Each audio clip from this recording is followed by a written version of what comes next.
BPM. I'll start by defining a business process. I want to give you insight into how SAP sees business process. We don't look at it the way everybody else in the industry does.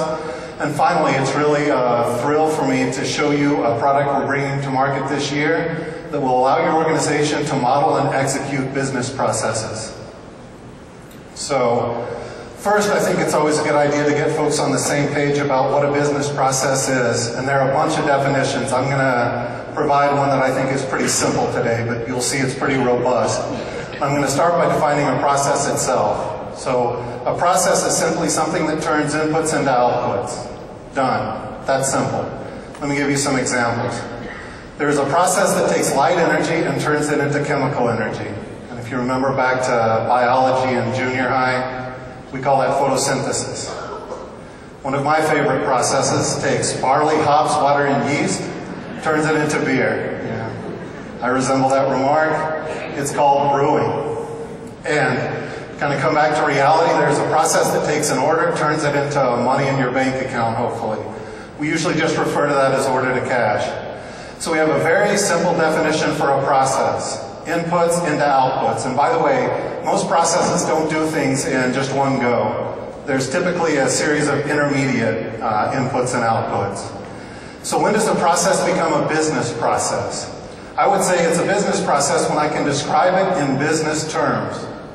So if I can take something, photosynthesis is a stretch. If I can take a process and describe it in terms that resonate with the business, I call it a business process.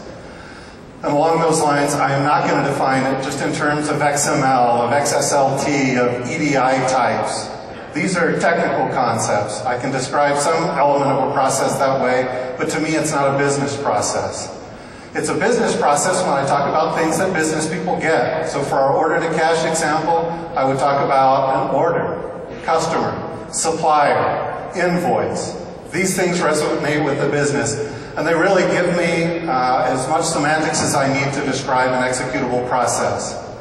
So now that we have a definition for a business process, what is the point? What is the goal? Why do we read so much about BPM in the literature? Why are you all here this morning?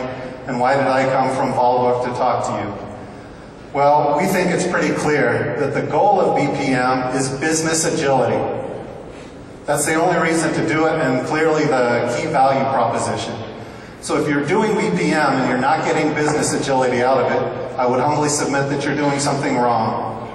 And when we think about agility, we measure it kind of along three key continuum.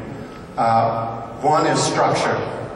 So there are some things that I can define a priori that are very structured, that are going to run the same way 99% of the time.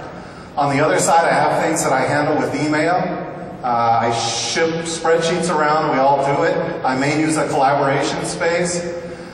But at both ends of those spectrums, I'm still doing a business process. I'm turning inputs into outputs, and I'm looking at